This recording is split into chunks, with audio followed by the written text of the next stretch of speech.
Saludos mi gente, espero que se encuentren bien, gracias por la sintonía, gracias por estar aquí conmigo y saludo grande a los que están viendo esto desde la Florida, desde Nueva York, desde la diáspora completa y a los que están aquí en la isla.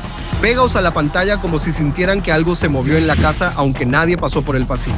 Y antes de arrancar, dime en los comentarios desde dónde me estás viendo, porque esto no es un video más.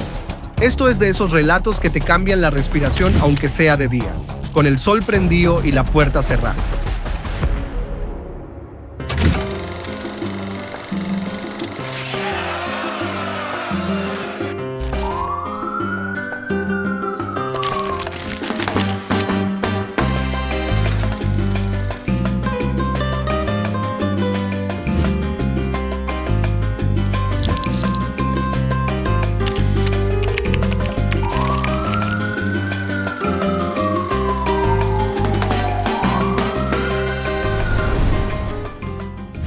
Hoy vamos a hablar de un nombre que en Caimito no se decía en voz alta, un nombre que no necesitaba presentación, un nombre que no se gritaba, se susurraba.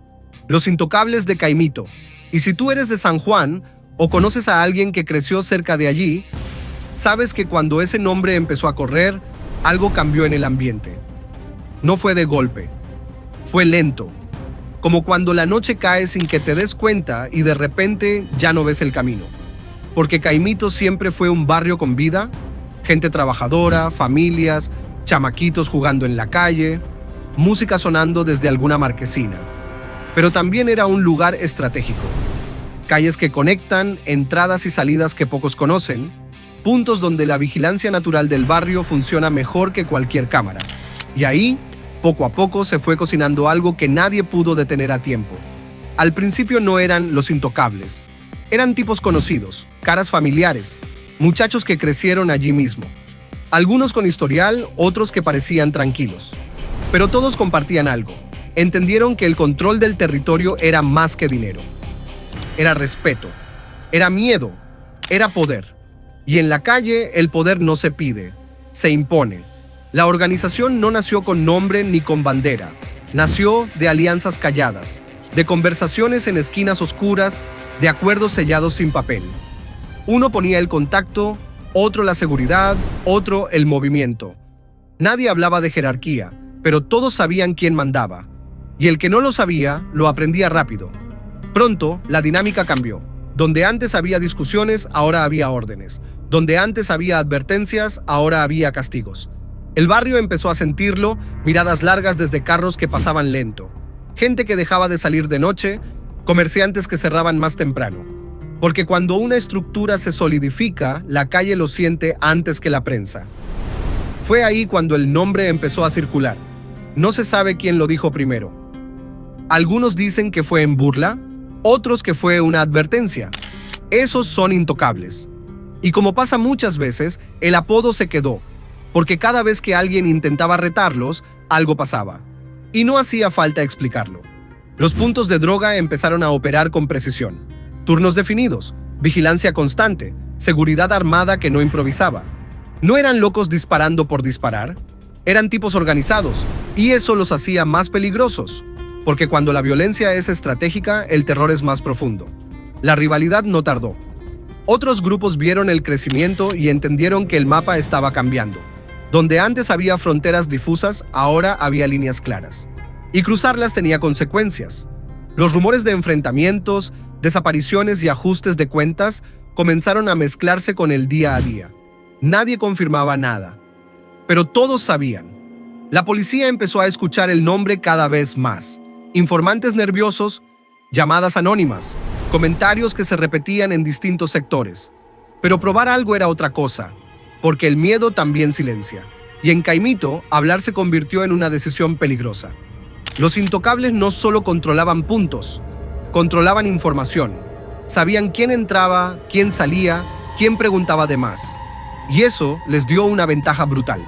Mientras otros grupos se fragmentaban por traiciones internas, ellos se mantenían sólidos, al menos por fuera. Pero como toda estructura construida sobre el miedo, por dentro ya se estaban formando grietas, celos, ambiciones, desconfianza. Porque cuando el dinero corre y el poder crece, no todos están conformes con su parte. Y en la calle, el descontento nunca se queda callado por mucho tiempo. La violencia escaló.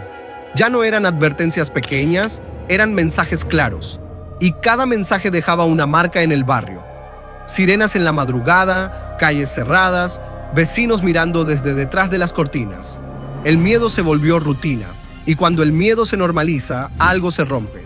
Las agencias federales empezaron a mirar hacia Caimito con otros ojos, ya no como un punto más en el mapa, sino como un foco rojo.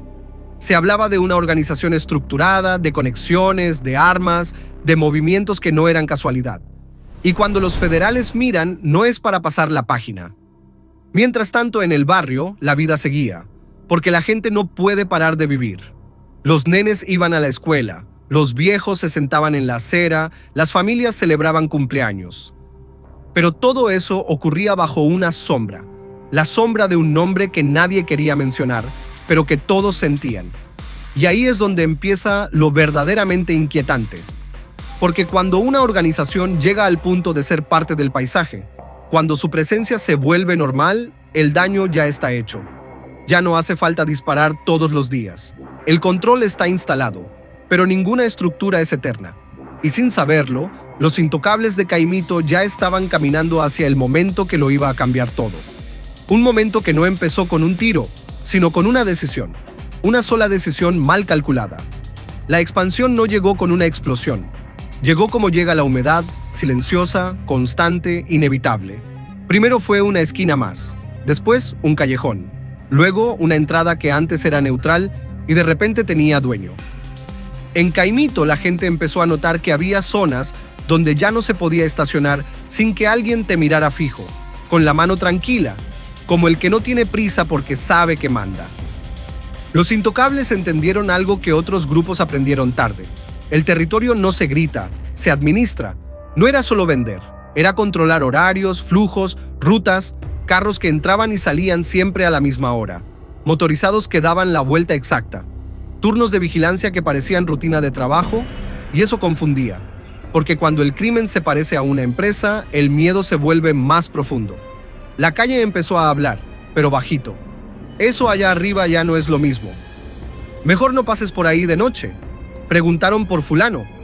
Frases sueltas que juntas pintaban un mapa invisible, el mapa del control, y en ese mapa, los intocables estaban marcando territorio como si el barrio fuera un tablero. Los enfrentamientos con otras organizaciones no siempre eran tiros. A veces era dejar sin suplido a un punto rival. A veces era cerrar un paso clave. A veces era mandar un mensaje con precisión quirúrgica. Y cuando tocaba disparar, no era al azar. Era para que se entendiera, para que el rumor corriera solo. Porque el rumor en la calle viaja más rápido que cualquier bala. La estructura interna se fortaleció. Había quien se encargaba del dinero, quien coordinaba la seguridad, quien reclutaba. Y los nuevos no entraban por valentía, entraban por necesidad. Chamaquitos con hambre, con rabia, con ganas de pertenecer a algo. Y los intocables les ofrecían eso: identidad, protección, propósito, a cambio, obediencia. Pero la obediencia no siempre es lealtad. Y ahí empezaron las grietas. Miradas que se quedaban más tiempo de lo normal. Comentarios fuera de lugar, gente que preguntaba de más. En una organización basada en el miedo, la duda es una amenaza.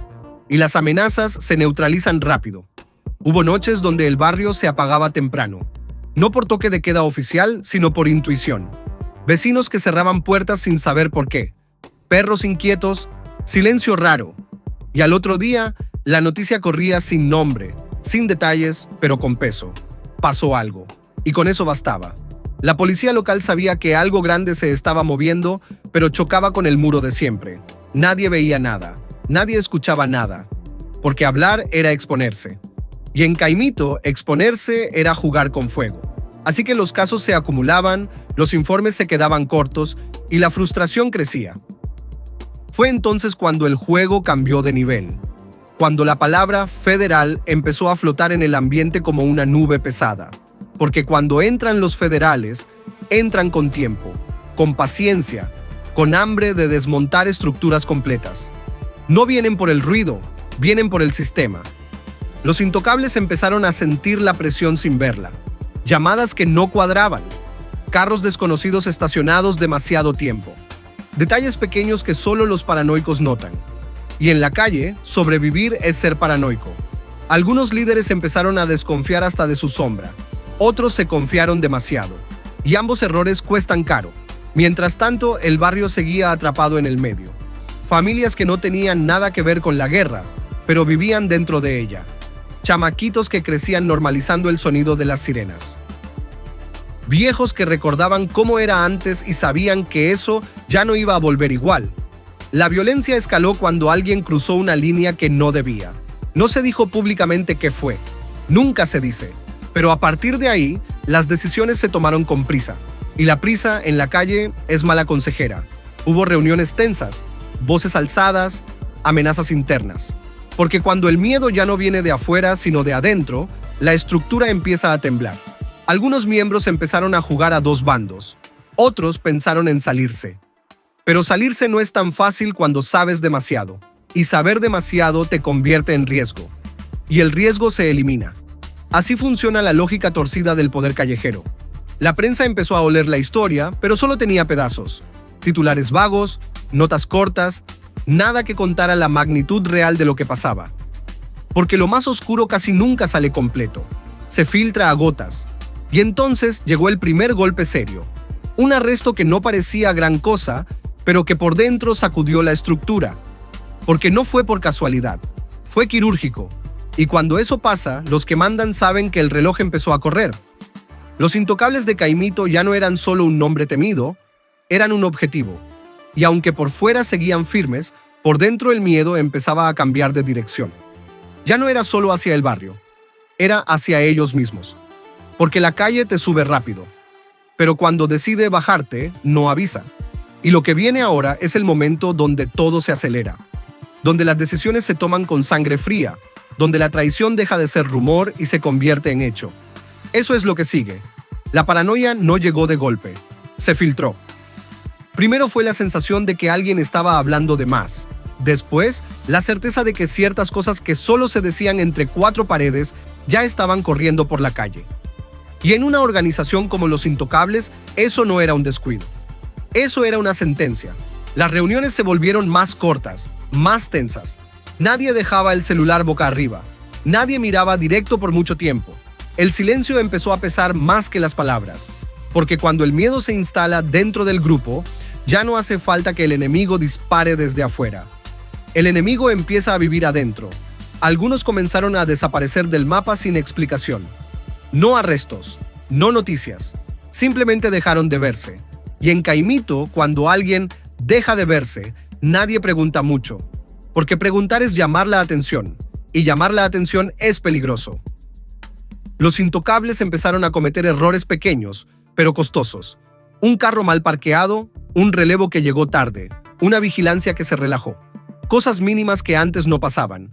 Porque cuando la mente está ocupada pensando quién te puede vender, se descuida lo básico. Y el que observa desde afuera, eso lo nota. Los federales seguían armando el rompecabezas pieza por pieza.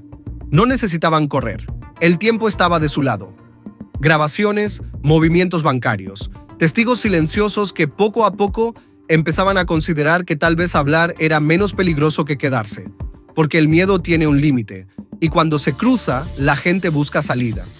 Mientras tanto, en el barrio la violencia ya no era espectáculo. Era rutina, una normalidad torcida. Los chamaquitos sabían cuándo no salir, las madres sabían cuándo no mirar. Y los viejos sabían cuándo era mejor no opinar. El control era total, pero también frágil. Dentro del grupo, algunos empezaron a sentirse intocables de verdad. Se confiaron, se dejaron ver más de la cuenta. Mezclaron el poder con el ego. Y el ego en la calle es una debilidad, porque llama la atención, y la atención trae consecuencias. Hubo un incidente que marcó un antes y un después. No salió completo en las noticias, solo un titular corto, frío, pero dentro del mundo de los intocables fue un terremoto, porque ese incidente dejó claro que alguien había fallado, o había hablado. Y cualquiera de las dos opciones era imperdonable. Las acusaciones comenzaron a cruzarse. Ese fue. No, fue aquel. Yo te lo dije. Y cuando la confianza se rompe, la organización se convierte en un campo minado. Cada conversación puede ser la última. Cada mirada puede ser una señal. Algunos líderes empezaron a actuar por su cuenta, decisiones apresuradas, castigos mal calculados, y cada paso en falso dejaba un rastro que las autoridades seguían con calma, sin prisa, como el que sabe que la presa está cansada. La calle empezó a cambiar de actitud. El respeto seguía, pero ya no era puro miedo, era expectativa. La gente sentía que algo grande venía, que esa estructura tan sólida estaba crujiendo. Y cuando la calle huele caída, se prepara para el vacío que queda después. Dentro de los intocables, hubo quienes pensaron en negociar. No con la policía, con el destino, cambiar de zona, bajar el perfil, desaparecer un rato. Pero cuando una organización llega al punto de considerar esconderse, ya perdió su aura. Y sin aura, el miedo se debilita. El ambiente se volvió espeso. Noches largas, sueño corto, armas más cerca de la mano, porque nadie confiaba en nadie. Y eso es agotador. El poder cansa. El miedo desgasta y el desgaste lleva a errores más grandes. Fue entonces cuando llegó el golpe que nadie vio venir, pero que todos temían. No fue un enfrentamiento abierto. Fue algo más silencioso, más estratégico. Algo que dejó claro que el reloj ya no estaba corriendo a favor de los intocables. Y ese golpe no solo afectó la estructura, afectó el espíritu del grupo. Porque cuando se rompe la ilusión de control, todo se acelera. Las decisiones se toman con rabia, con desesperación, con miedo. Y ahí, justo ahí, es donde la historia entra en su fase más oscura. Donde ya no hay espacio para errores. Donde cada movimiento puede ser el último. Porque lo que viene ahora no es solo la caída de una organización. Es el momento en que el terror se devuelve. El caos no avisa. Se anuncia con detalles pequeños que nadie quiere leer. Un carro que no llega. Un teléfono que no contesta. Un relevo que falla sin explicación. Y cuando la estructura empieza a fallar en cadena, ya no hay discurso que aguante. Los intocables entraron en esa fase donde el poder ya no protege, solo expone. Cada nombre conocido se convierte en blanco, cada cara reconocible empieza a pesar. Y la paranoia deja de ser prevención para convertirse en enfermedad. Porque cuando todo el mundo puede ser el soplón, nadie es de fiar. Hubo noches donde se tomaron decisiones que antes se hubieran pensado 2 veces. Castigos rápidos, señales innecesarias, demostraciones de fuerza que ya no eran estratégicas, eran emocionales. Y cuando la violencia se mueve por emociones, se vuelve torpe. Deja huellas, y las huellas se siguen. Los federales empezaron a cerrar el cerco sin hacer ruido. No patrullas visibles, no redadas espectaculares, solo presión constante, arrestos selectivos, cargos que parecían menores, pero que abrían puertas grandes. Porque el truco nunca fue tumbar la puerta de frente, fue sacar los tornillos uno a uno. En el barrio, la tensión se podía cortar con cuchillo. La gente sentía que algo estaba por pasar. No sabían qué ni cuándo, pero lo sentían. Las conversaciones se acortaron. Los saludos se volvieron mecánicos. Nadie quería estar en el lugar equivocado en el momento equivocado. Dentro del grupo, los liderazgos se fragmentaron. Ya no había una sola voz clara. Había opiniones, dudas, choques de ego, y eso es mortal en la calle, porque el poder dividido se vuelve vulnerable. Cada facción empezó a cuidar lo suyo, aunque eso significara dejar a otros expuestos. Hubo intentos de reafirmar control, movimientos visibles, presencia armada más marcada. Pero eso solo confirmó lo que muchos ya sospechaban. Los intocables estaban nerviosos. Y cuando el barrio percibe nervios, el respeto se transforma en espera. Algunos miembros de menor rango comenzaron a cometer errores básicos. Hablar de más, confiarse, presumir. Y esos errores, pequeños por separado, juntos formaron un patrón. Un patrón que las autoridades llevaban tiempo esperando. El dinero empezó a trabarse. Rutas que antes eran seguras se volvieron inciertas. Contactos que ya no respondían. Proveedores que empezaron a distanciarse. Porque en el bajo mundo, nadie se hunde con un barco que ya hace agua. Cada cual piensa en salvarse. Y salvarse muchas veces significa hablar. La primera cooperación real no se anunció. No salió en prensa, pero se sintió. Porque de repente cosas que solo sabían 3 personas estaban en manos equivocadas. Movimientos internos quedaron al descubierto. Y eso desató la cacería interna. Se buscaba al traidor, al soplón, al que vendió.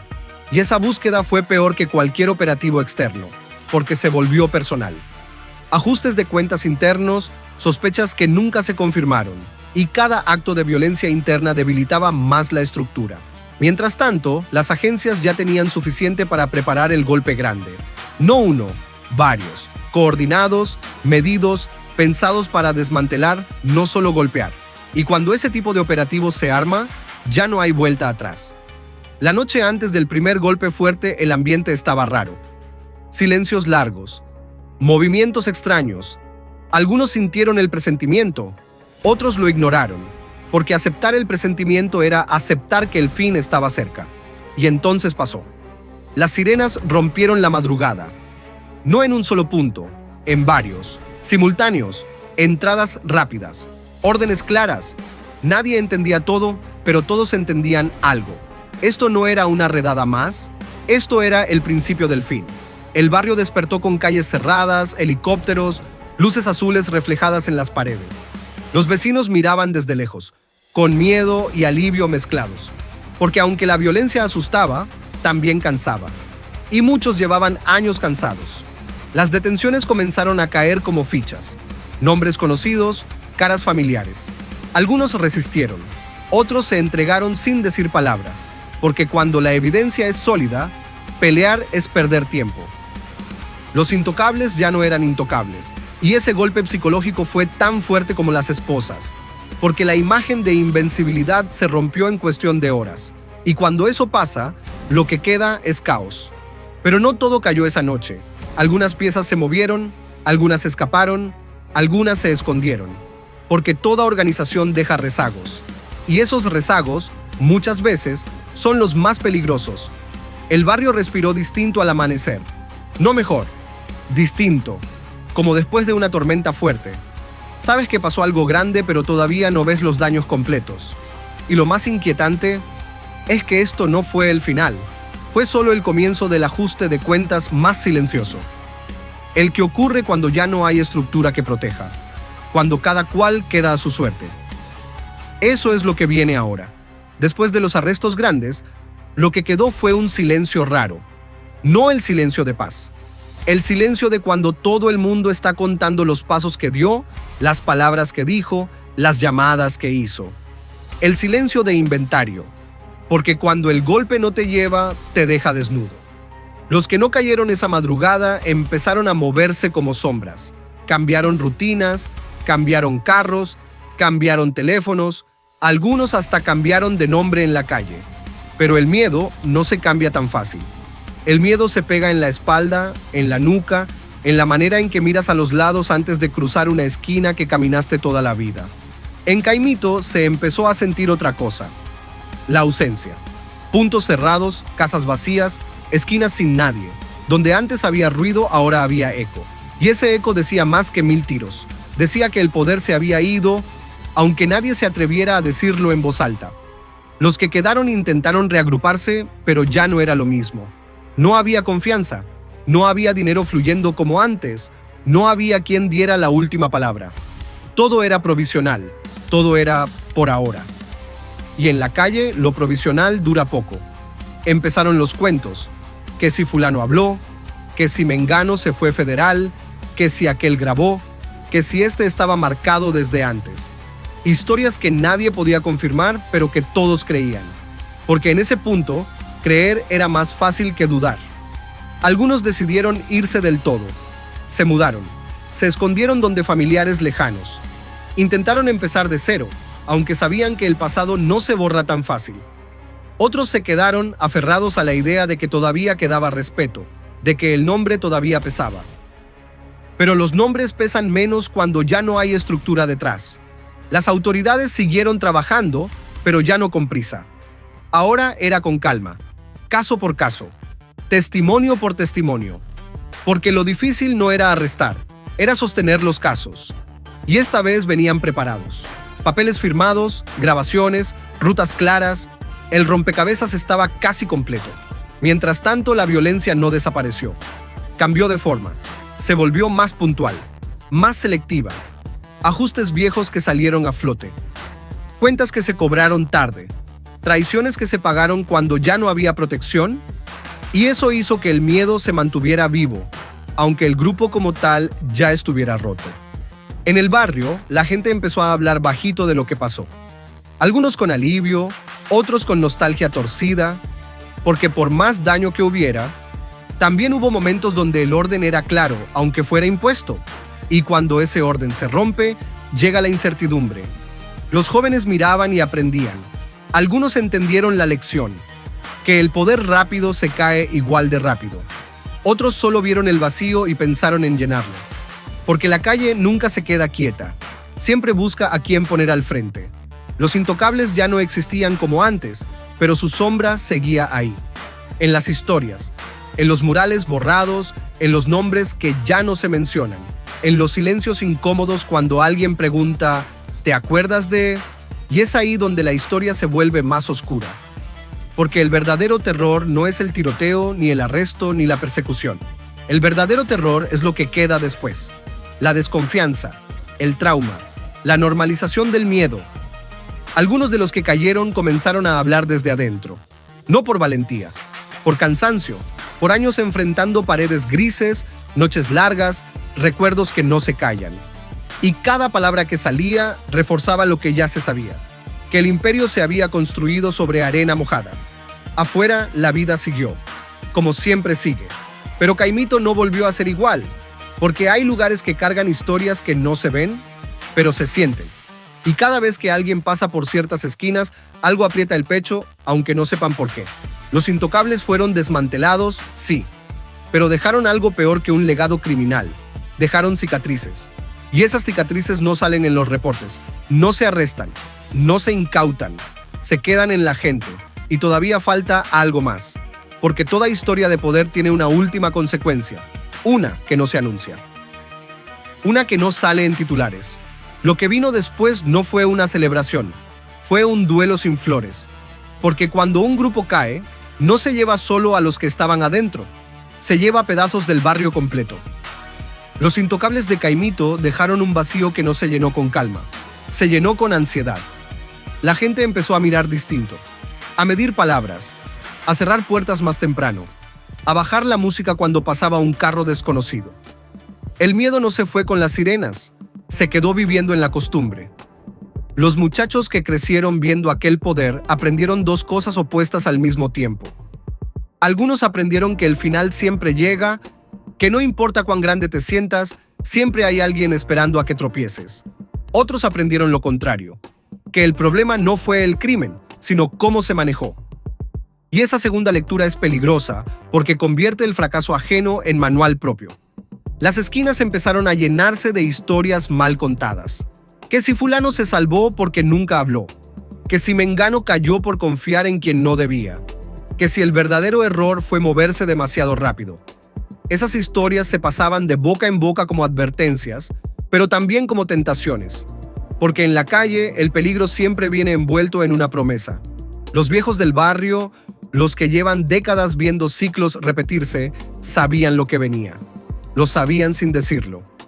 Después de una caída grande, siempre hay un periodo raro donde nadie manda, pero todos quieren mandar. Un tiempo donde la violencia baja un poco, no por paz, sino por reorganización. Un tiempo donde los silencios son más importantes que los tiros.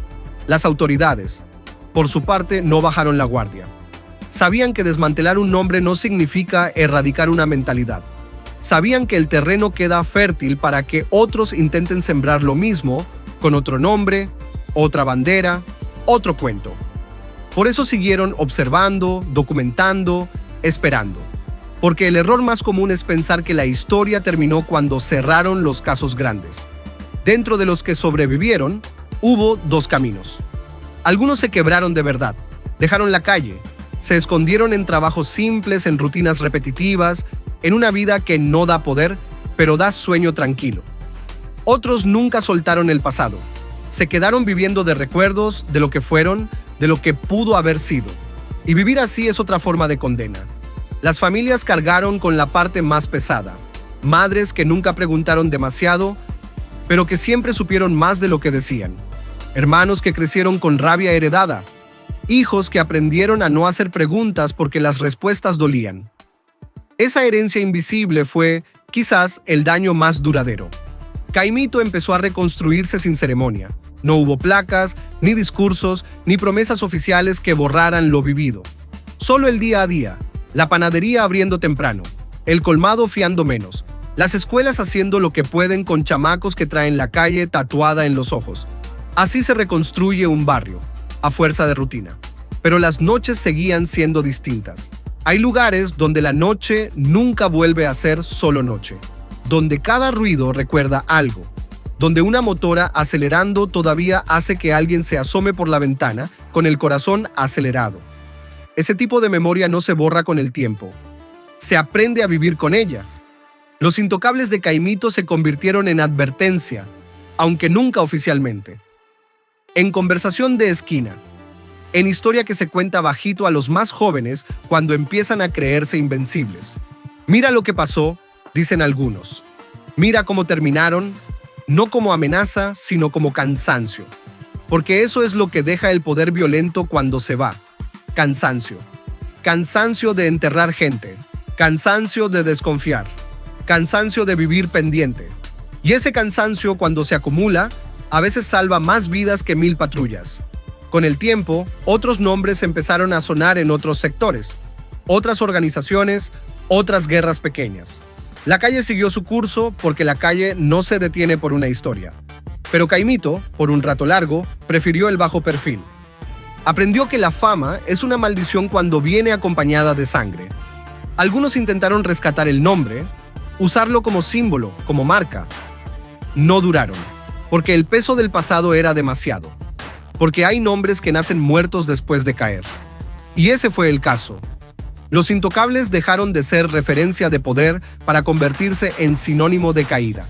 Y quizás ahí está la verdadera lección, aunque nadie la diga así. Que el terror no está solo en lo que se hace, sino en lo que se deja atrás. Que el verdadero miedo no es el momento del tiroteo, sino el silencio que viene después, cuando todo se calma y te das cuenta de lo que perdiste. Hoy, cuando alguien pasa por ciertas calles de Caimito, no ve nada raro. Casas normales, gente normal, vida normal. Pero debajo de esa normalidad hay capas. Capas de historias que no se cuentan completas. De nombres que ya no se pronuncian. De decisiones que marcaron generaciones. Los intocables de Caimito no fueron los primeros, ni serán los últimos. Fueron parte de un ciclo que se repite cuando el poder se busca sin límites y el miedo se confunde con respeto. Su historia no necesita exagerarse, pesa sola. Y si este relato incomoda, si aprieta el pecho aunque sea de día, es porque no se trata solo de crimen. Se trata de cómo una comunidad entera aprende a sobrevivir a su propia sombra.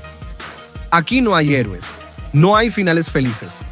Solo un barrio que sigue de pie, cargando lo que vivió, esperando que los próximos que crezcan ahí entiendan algo simple, aunque cueste aceptarlo. Que en la calle nadie es intocable y que el precio del poder casi siempre se cobra después.